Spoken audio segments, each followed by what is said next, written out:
প্রধান উপদেষ্টার ফেস সচিব যে বলছে যে আমরা 6 মাসের খাবার মজবুত রাইখা গেছি,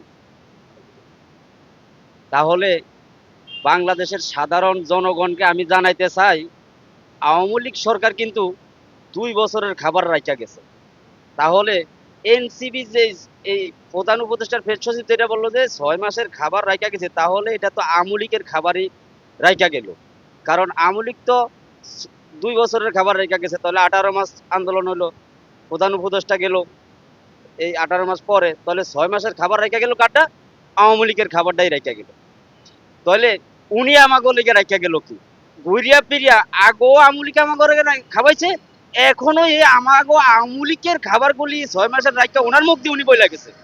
এই ডক্টর ইউনূসের ফেস সচিব যেটা বললো, তাহলে শেখ হাসিনার নামে যে আপনারা এত দুর্বদান ছড়াইলেন, এখনো দেখতেছি যে আপনারা শেখ হাসিনার খাবার দিয়ে জনগণের বুঝাইতেছেন।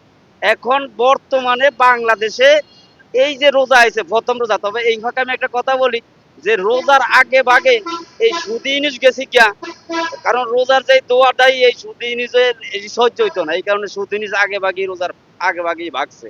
এখন আমার প্রশ্ন হইলো, এই যে রোজার ভিতরে যে জিনিসপত্রের যে ঊর্ধ্বগতি দাম, যে আগুন বাজার যে চড়া হয়ে গেছে, কি আগুনের মতন, একালি লেবুর দাম 100 টাকা, 150 টাকা। এই যে এই পরিস্থিতি আপনারা এই 18 মাসে, এই আমি এখনো দেখতেছি কিছু লোকে খালি পেসিস পেসিস পেসিস পেসিস শেখ হাসিনার বলতি আছে। তো এই পেসিস পেসিস জিগির বাদ দিয়া আপনারা এই 18 মাসে কিছু কাজ করে দেখাইতেন, কিছু কাজ তো করলেন না, খালি শেখ হাসিনার পেসিস হয়ে গেলেন, পেসিস হয়ে গেলেন। কিন্তু শেখ হাসিনা তো অনেক কিছু করছে, এটা বাংলাদেশের সাধারণ জনগণ জানে। কিন্তু আপনারা পেসিস আলোচনা ছাড়া এই বাংলাদেশে কি করতে পারছেন? কোনো মসজিদে একটু রং লাগাই দেখাইতে পারছেন? কোনো একটা হাক্কা করে দেখাইতে পারছেন? কোনো একটা সাধারণ জনগণের কোনো একটা কার্ড দিতে পারছেন? কিছুই দিতে পারেন না। শুধু শেখ হাসিনা যেটি রাইখা গেছে এরই পকেটের ভিতরে ভরিয়া আপনারা শাহবাগে অমুক কানে হেমুক কানে বিভিন্ন জায়গায় শেখ হাসিনার অর্থ দিয়ে আপনারা আন্দোলন করছেন। আর ডক্টর ইউনূস সাহেব আপনি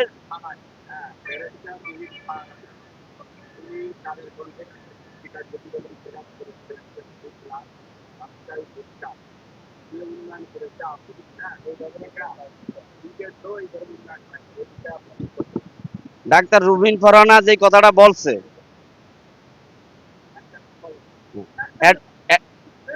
ব্যারিস্টার রুবিন ফরানা যে কথাটা বলছে, উনি একেবারে 100-তে 100 কথা বলছে। কারণ এই বাংলাদেশে যে উন্নয়ন শেখ হাসিনা করে গেছে সারা বাংলাদেশে, এটা বিশ্বের ভিতরে এত দ্রুত গতিতে কোনো বিশ্বে কইরা দেখ, কোনো বিশ্বের সরকার কইরা দেখাইতে পারে না। এবং আপনি কুড়িল বিশ্ব রোড, আপনার পূর্বাচল এলাকার ভিতরে যদি আপনি সন্ধ্যার পরে যান, কোনো ব্যক্তি যদি যায় থাকে, তাহলে বোঝা যাইতেছে যে এই বাংলাদেশটা আসলেই বাংলাদেশ না, এটা মিনি আমেরিকা হয়ে গেছে। মানে মিনি আমেরিকার মতন সাজাই দিছে। এই এইভাবে শেখ হাসিনা উন্নয়ন করে বাংলাদেশটারে যখন উচ্চ গতিতে নিয়ে গেছে, অনেক রাষ্ট্রের কিছু চৌকো পড়ে গেছে। বিশেষ করে সবচেয়ে হিংসা লাগছে কাদের? পাকিস্তানের। পাকিস্তান চিন্তা করতেছে বাংলাদেশ আমা করতেন ভাগ হইয়া এত র্যাঙ্কে যাইতে গেছে, দ্রুত গতিতে শেখ হাসিনা নিয়ে যাইতেছে, বঙ্গবন্ধুর মেয়ে নিয়ে যাইতেছে। তাহলে পাকিস্তানের সিদ্ধান্ত যে বাংলাদেশের নিচে যাওয়ার জন্য যা পরিকল্পনা আছে, এই যে জামাত শিবিরের লোক লইয়া এই ডক্টর শফিকুল ইসলামের লগে পরামর্শ করিয়া এই বাংলাদেশ ডুবানোর জন্য কিছু বাংলাদেশের লোভী মানুষের টার্গেট করিয়া ওনারা এই কাজগুলি করছে। 24-এর পরে তো বাংলাদেশে দেখলেনি আপনারা, বাংলাদেশের যারা সাধারণ জনগণ আছেন আপনারা তো দেখলেন 24-এর পরে বাংলাদেশ কিভাবে ক্ষয়ক্ষতি হইলো, বাংলাদেশের অর্থ কিভাবে লুট করা হইলো, বাংলাদেশের অনেক অর্থ সম্পদ বিদেশে কয়েন বিটকয়েন হিসাবে নিয়ে গেল। এই উপদেষ্টারা কিভাবে বাংলাদেশটারে সরকার করছে, এটা বাংলাদেশের 24-এর পরে সবাই দেখছে। আমি একা না, বাংলাদেশের সবাই জানে। এবং এনসিবি কথা যেটা বলতে চাই, এনসিবি যে একটা দল, এই যে ডক্টর ইউনূস বাংলাদেশে আইছে যে বাংলাদেশের দারিদ্র মুক্ত করার জন্য, কিন্তু দারিদ্র মুক্ত করতে উনি দারিদ্র বাড়াই দিয়ে গেল। তাহলে এই এনসিবি কিন্তু আপনার এই ডক্টর ইউনূসের বানাইনা দল। তাহলে ডক্টর ইউনূস যেভাবে বাংলাদেশের দারিদ্র কমানোর থুইয়া বাড়াই দিয়ে গেল, এই এনসিবির মতন দল, ওর নিজের কোনো ক্ষমতা নাই, ওরে আমরা পাবলিক সালাম ছাড়া ওই এনসিবি চলতে পারে না। কারণ ওই এনসিবি এত হাই লেভেলের দলও না। আর ওই এনসিবির কোন যারা যারা এই যে এমপি পদে দাঁড়াইছে,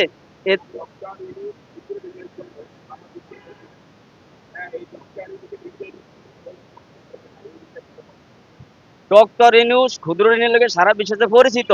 এই ডক্টর ইউনূস তো ওনার বউর ঋণই পরিশোধ করে না, ওনার বউর ঋণ পরিশোধ করে না। এবং উনি বাংলাদেশের যে 1500 কোটি টাকার যে একটা মামলা ওনার নামে ছিল, উনি উনি সর্বপ্রথম আয়াত ওনার এই মামলা ভাঙাইলো, অবৈধভাবে ভাঙাইলো। অথচ আমাগো নেত্রী শেখ হাসিনার কইতে অবৈধ, ওই নিজে একটা অবৈধ। ওই ওই ওই যে ওই যে ডক্টর ইউনূসের যদি আমি সাক্ষাতে পাইতাম, তাহলে ওরা আমি জিজ্ঞেতাম, ওই আমার প্রশ্ন জবাব দিতে পারতো না। এই ডক্টর ইউনূস একটা জিনিসে পাইছে, একটা নোবেল। এই আর এরকম গরুর নোবেল বহুত মানুষে পাইছে, তুমি এই ডক্টর ইউনূস একলা পাও নয়। আর আমাকে বাংলাদেশের কিছু শিক্ষিত ব্যক্তিরে বুঝাইতে চাইতেছি, আপনারা এই নোবেলের দিকে তাকায় থাকেন না, নোবেল গরুও পায়, নোবেল বহু পদের আছে। এই ডক্টর ইউনূস সুদী নোবেল পাইছে, এই সুদী নোবেল দিয়ে দেখ ধ্বংস ছাড়া আর কিছুই মিলবো না, কোনো একটা দেশ উন্নয়ন করতে পারবো না। এই ডক্টর ইউনূসের ফ্যামিলিতে যায় দেখেন, একটা গ্রামের সমাজের ভিতরে ওনার বংশধরের ভিতরে কেউ একটা মেম্বার হয় না। আর